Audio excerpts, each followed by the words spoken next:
Joining us for a little bit is Shreveport City Councilwoman Stephanie Lynch. Hey, Miss Stephanie, how are you this morning? Good morning, and happy belated birthday. Thank you very much, ma'am. I appreciate that immensely. I'm getting younger every day, just like all of us. You have lots of questions about this Cross Bayou deal and this memorandum of understanding you're expected to vote on in 2 weeks. What does the memorandum of understanding mean? What does it do?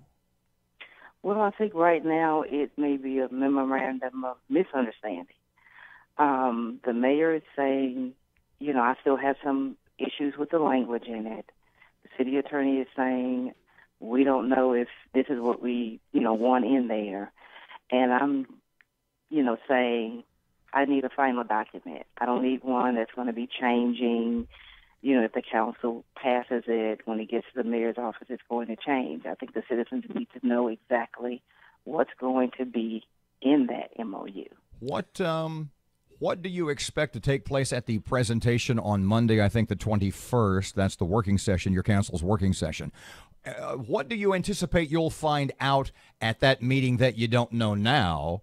And what do you know now? How much of what they want to do at Cross Bayou do you already know? Well, that they're flying people in, to do a full court press the day before the vote concerns me. If there's any information that we need to know, additional information, I feel like we should know that in advance of the meeting. Excuse me, Ms. Stephanie, you said they're these out-of-towners coming in to date our women and drink our whiskey and put the full court press on me. She didn't say that. I did. So what do you, pardon me for reading between the lines. That sounds to me like you are a little skeptical about this upcoming presentation. Well, this is not my first rodeo with these type of presentations. We saw it with the arena deal, the whole Elio debacle. So I've got a little time in on things like this. And so the devil is in the details. Let me point this out to people once again. At the time of the Elio deal, you were on the Cattle Commission, and you were one of the no votes. You were one of the. No, I was the only. No vote. What made you at that time? What did you see in retrospect that nobody else seemed to see? Why did you at that time? Because Paul Elio's in town today. Tell him hi for us if you see him. What was it about the deal at the time that made you say no to the Elio deal? And what similarities do you see in that deal that you see in this? The devil is in the details. We don't have enough information right now. If people are coming in I really don't know what they're coming in for. But if they're expending the time that the developer is coming, should we not have met with him before, this company before the 21st? What do you think? I think, and I said this to Aaron, pardon me, it seems to me, and I may be overanalyzing the post you put on our KEEL page yesterday, that you think there's a problem with having a presentation on the 21st, which will probably take 2, 3, 4 hours or more. That there's a problem with having a presentation on the 21st and then voting on the 22nd. That barely gives you a day to review, to discuss, etc. Fair enough? Fair enough. Stephanie, what do you need to see to make this palatable for you? You hear the criticism. What do you need to see in the details that would say, you know what, this might work? Well, the biggest question that I'm hearing is, where's the money coming from? What will be the expectation in terms of public dollars that it will take to make this happen? What are we going to be on the hook for?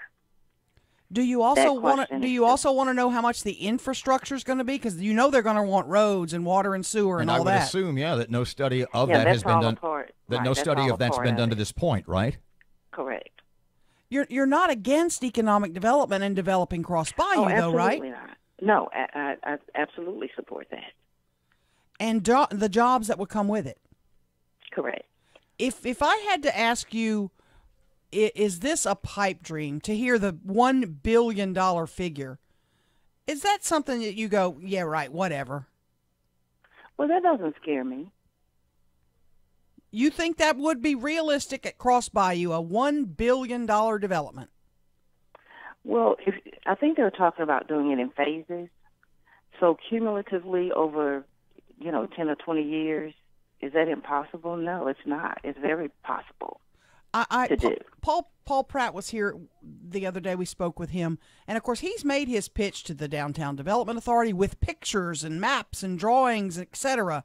Have you seen all that? Have you seen the drawings and the pictures and all that stuff? Have you been privy to that yet?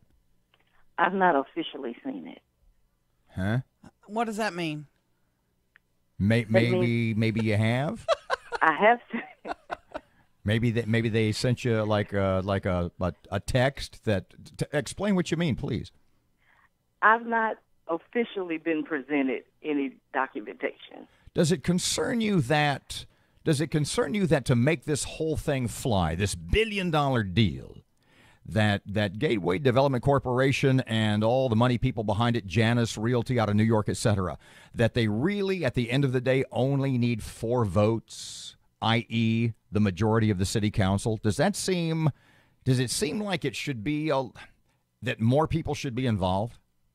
Well, really, they really don't need 4 votes. What they really needed was the mayor to give them a letter, and she chose to send it to you guys, right? She chose to send it to the council, which is really odd. And so here we are. So you obviously have spoken to, well, let's start with your constituents. Let's make it a 2-parter. What do your constituents think about this idea? And what do, in talking to the other council people, the other council members, how's that going? Well, my constituents are concerned about the things they've always been concerned about: creation of jobs, crime, quality of life, streets, and drainage issues. And those are, continuing to be a persistent, problem in the city. That's what they're concerned about. Stephanie, do you have concerns about any of the players in this? There have been some accusations about some of these players and their checkered past, if you will. Any worries about that? Let me just say, some of the, cast of players are showing up in several different places. For example, there are 2 that are on the MPC board, right? Right. And we can't quite seem to get them on board with the business community in terms of the direction of the MPC and the UDC. So, someone asked, well, how can we expect them to, be pro-business and anti-business at the same time? Mm-hmm. It was a question that was raised. Right. And so I don't necessarily have a personal problem with anybody that's in the deal, but those type of questions are being asked. Shreveport Councilwoman Stephanie Lynch, thank you so much for your time. We appreciate it. Thank you.